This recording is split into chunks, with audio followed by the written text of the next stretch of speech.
Central Bank has indicated that the decline in crude oil output is the single most damaging factor that has imperiled Nigeria's economy in recent times, which has transmitted shocks across the various sectors of the economy. Speaking over the weekend at the just concluded annual Bankers' Dinner of the Chartered Institute of Bankers of Nigeria, CIBN, the CBN governor, Dr. Olayemi Cardoso, outlined a chain of impact this output failure has caused both the fiscal and monetary policies. To discuss this, before we get to discuss this, let's get to hear the CBN governor, a submission. I'm confident and optimistic that by taking appropriate corrective actions and strategic steps, we can restore macroeconomic stability and address fundamental flaws. The removal of petrol subsidy and the adoption of a floating exchange rate, among other government policies, are anticipated to have positive effects on the economy in the medium term. These measures are expected to enhance investor confidence, attract capital inflows, stimulate domestic investment, and ultimately improve the level of external reserves. Council would have set the standard. Well, CBN governor there. A lot was said at that meeting. I will get to clips of it as we get to that point of discussion. I have live in the studio Chief Executive Officer, RTC Advisory, Mr. Opeyemi Agbaje. Thank you so much for joining us this Monday afternoon. We appreciate this. We're together to set an agenda, of course, for Dr. Cardoso then. And now he has come up with this first speech at the Bankers' Dinner. A lot in that speech. I'm thinking of where we should really start from. But what do you think about this determination of the monetary side, wanting that handshake with the fiscal side to be able to... inclusive growth is what I think should be the aim at the end of the day. What do you make of it? Well, I think it was a solid speech, a competent speech. It was not sensational, and central bank governors are not required to be sensational. They're meant to be serious and calm. And it was a calm and serious and competent speech. And I think he discussed most of the issues. And at least tried to shed light on some of the things.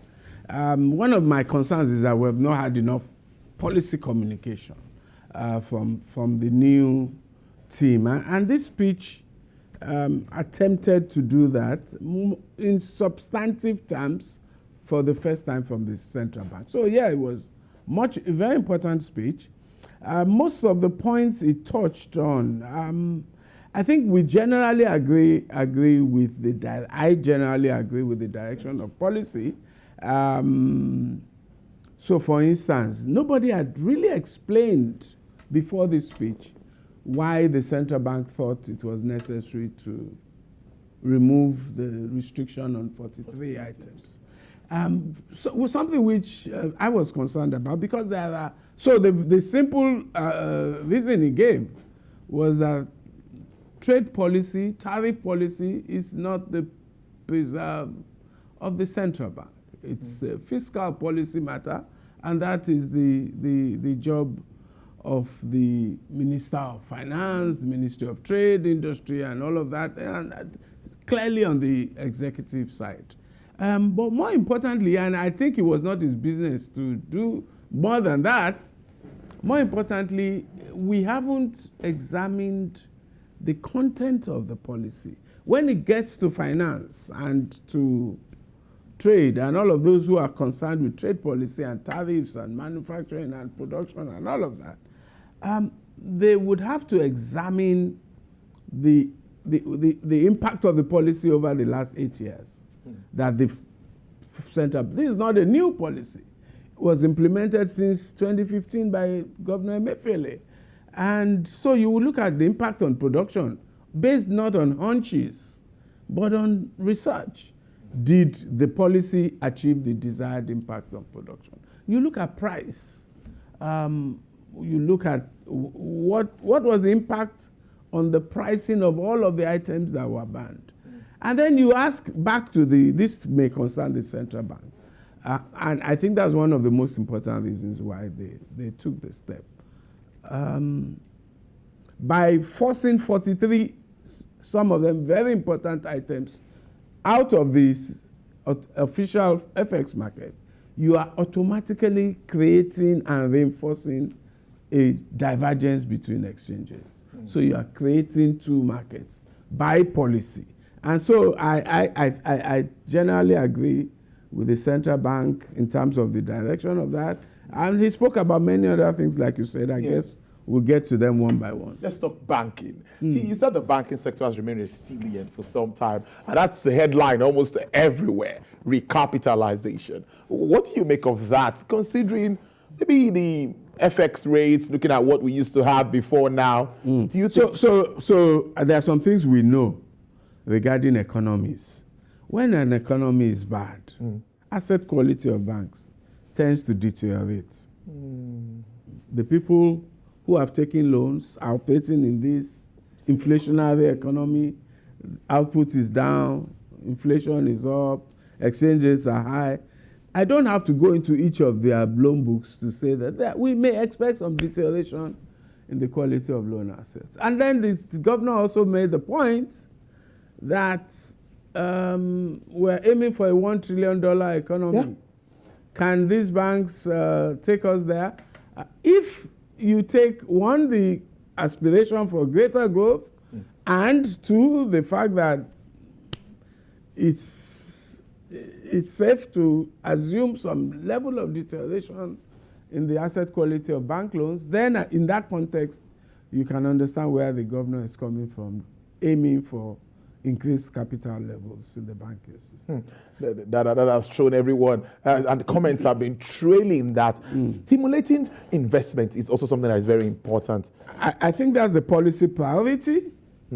I think the major deficiency of policy in the last decade has been Nigeria's decline from being the #1 destination for foreign direct investment in Africa to be nowhere in the top 10 on most tables that you see. So we have to get investment back. Now, investors will look for several things. Most importantly, the most important disincentive to investment from an external point of view, if you're outside Nigeria, looking into Nigeria for purpose of investment, will be the divergence and multiple exchange rates that you see. The government is trying to solve that, but we know that that is not yet a done deal. They would look at the environment, the enabling environment, infrastructure, depending on where they're going to be located, they consider insecurity, all of that. So the government has a broader agenda than central bank in getting investment back up. Yes, the central bank, and I totally agree, they're doing the right thing, but then there's fiscal policy issues, there are tax issues, investment issues, all of those issues, security issues, enabling environment. So it's a multi-sector strategy that we'll need for getting investment back up. But I'm convinced that from the broad policy side, we're on the right track. But then all of those issues, other issues, ancillary issues, enabling environment, just looking through taxation, fiscal policy reforms, which are also in process. Tataru is working seriously. But it's yet to be delivered. So where I think policy is on the right track. I'm confident, at the risk of turning out to be, over-optimistic, I'm confident that 2024, 2025, investment levels will begin to grow in Nigeria. Honestly, the concerns about our reserves, which of course takes us to FX issues, is something that I'd like you to also educate us about. We've had these concerns of, before the former CBN governor, we had 30-something billion US dollars. But coming to see what's really on ground, it's like a CBN cannot continue to defend the Naira. A lot of money has been used to do that. I don't think we can continue with what we have at the situation. How does it come to you, the level of our reserves and defending the currency? Do you think the open market thing will still be the way to go? Well, I think so. But obviously, you can see that we have had challenges with the floating of the Naira. Yes. And that goes to the state of our the state of our defenses, if I may put it in that way. Defenses are low. So, but remember, we're still selling some oil. Yes. I presume that is why the central bank could start to address the backlog of forward contracts issues. So there's some export income coming in gradually. Over time, what we believe has happened is that we've pledged, we have pledges on our reserves, partly through forward contracts, maybe other transactions that the central bank has carried out. Over time, those will unwind. Over time, our oil production, at the NNPC, we also have issues apparently around free oil, as they call it in the industry. How much free oil does the NNPC have? How much of its sales has it sold forward? Much like mirroring the central bank. So I think over the short term, all of these things will unwind. I think we have to be patient. I think we have to be focused on doing the right thing while the situation improves. But again, I think that, over the short term, you remember the central bank governor spoke about benefits of all the policy changes in the medium term. Yes. And he was being truthful, I think, to Nigerians. In the short term, it's going to be tough. And I think I said that the last time. You did. In the short term, it's going to be tough. And I said that during the elections, but we were focused on politics at that time. We had serious policy challenges. And now the chickens are coming home to roost. Thank God we have a government that is addressing the issues, I think, methodically. But there is no magic pill. I think I also used those words the last time. So the short term is going to be tough. And it will be tough on the oil front. We have to get production back up to 2 million barrels per day. Nigerians need to understand this, and that's the challenge. Many don't get to understand that. I don't blame people who don't understand because it's tough. It is tough. I'm being an analyst and I'm being detached because in formulating policy, you have to be detached and focused on rational analysis rather than hunches and instincts and all of those. So we have to get oil production up. It will help if we get investments in sooner than later, investment levels up, so that I can address the FX a bit, address revenue. We have to get revenue up. We have to stop oil theft. We have to increase security around both the waterways and the agriculture front. So we have a tough job. And even in the security front, I don't think there are yet improvements, at least for agricultural production. So that can help with inflation, for instance. If we can get security in the farms, in the farming regions, then food production will increase.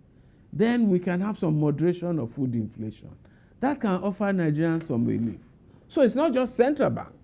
We have to work on the whole gamut of policy, the policy theater, so that we can get improvement. But in terms of the things we've done, I continue to say that they are correct. And I think the word I used the last time I was here was that we stopped the bleeding with the subsidy. And I was gratified to see the governor use the same words. We've stopped the bleeding. But now we need to reinvigorate the patient. We need him to get healthy. And that's the more difficult work. So that's what we're doing on all fronts. I think there is progress in the CBN. I think there's progress regarding policy formulation at the Ministry of Finance. I think the rest of the space also needs, and I like the things I hear out of information technology and all of that. But there's a broader front on which we need to see progress. Interesting conversation, I must say. Interventions from the central bank, I'm very interested in that too, but many analysts have also said there should be a limit to interventions from the Apex Bank. We saw them going to the creative sector the other time, pharmaceutical space, agricultural space, everybody knows about that. And so what sort of interventions do you see moving forward? So first, imagine if you were running this studio and your competitor got a loan from central bank at 9%, and you were funding your studio with a loan from a commercial bank at 25%. That just illustrates, first, it distorts markets. It creates winners and losers in a manner that is not transparent, not in accord with the bank. Moreover, it takes the central bank away from its focus. And we saw the consequences of a misdirected policy focus at the central bank. We've seen it for the last decade almost. So like I said, I find myself unfortunately agreeing with most of the things Mr. Cardoso said. But we now have to create mechanisms for those things to be available in a fair manner to everybody. So if we want DBN to address it, to provide it. If we want BOI, we provide mechanisms that are fair and accessible to everybody and that are consistent with the market for everybody. I think the governor hinted at that as well. So it's not enough to say we will no longer intervene, but we can facilitate a process where there's venture capital, where there's more private equity, where there's more development finance options available to our people, locally and internationally. And that can be the job, a process that can be facilitated by the center, but without it being the provider, the lender, and becoming a competitor to commercial banks. And then all those loans, how well do they do? Do people, beneficiaries, regard them as part of the national cake because they're getting it from the central bank, anchor borrower, and all of that? Do they become subject to political abuse? Do they become subject to nepotistic abuse, moral hazard, and all of those? Absolutely. So the CBN should go back to its core mandate, as the governor has indicated. On almost a final note, we see FAC also looking very good, enough money for governors and local governments to share. And many will say, you need to get back to your states and let people feel the impact. That's one area in which I personally may wish to challenge, maybe not the CBN this time, but the executive, the presidency, and the institutions around. There's a marked increase in revenue to the states and local governments. I'm not sure the citizens in the states and in the local governments are feeling that impact. And if we don't ensure that they feel the impact of increased revenues, well, it comes back to you because we discredit the policy that produced the revenues. So we didn't remove subsidies to enrich state governors and local government chairmen. The objective was to create a broader, more robust economy with revenues for different tiers of government to develop their states. And I think that it is worthwhile at this early stage, before you get used to the notion that this is free income to do as we will. And we've seen evidence in the public communication space that already governors some of these are beginning to get into that lose money mindset. And we've had history around what happens when subnationals in particular, but all our governments generally, develop that attitude that there is money to be spent. Let's have an outlook with all of this policy being instituted. Can we say medium to long term? Well, I retain my view that the short term remains tough, but I'm increasingly optimistic that 2024, sometime in that year, I don't know when it will be, we may see. By the way, let me make the point. Inflation, I think, is a medium-term phenomenon. Okay. And I'm not seeing a radical. So that if I had some concern with the governor's speech, it's not with the policy of inflation targeting, but what targets are we going to set in the short term that is realistic and achievable. But beyond inflation, if you look at GDP growth, we just saw new GDP growth, marginally better, but it's setting a good direction for the new government. That was the first quarter of full President Bola Tinubu government. And marginal growth, okay, better than last quarter, yeah, better than 2022 third quarter, okay, but still too marginal to give a trend. So I would say that let's look to. I hope the government will get a. They need some. What would I say it is? They need some good luck. Okay. In the short term. And if they don't get it around investments, around growth, around monetary policy, all of that, where I don't think they'll get it is inflation, but they can achieve some moderation downwards. But I think inflation levels may be elevated for 2023, 2024, and possibly 2025. Hopefully it will be declining significantly. But in terms of all the other indices, GDP growth, I think 2024 will be better. Investments, I think 2024 will be the early beginnings of a turnaround. And so I'm wishing Mr. Cardoso, Mr. Edu, and all the other men, and of course President Tinubu, a bit of luck somewhere. They need a break. That's the word I was looking for. Somewhere. I will thank you so much. Thank you for starting the week with us. Mr. Kwame Agbaje is the Chief Executive Officer of RTC Advisory. Thank you for your time. We appreciate this. Thank you very much. All right there. Well,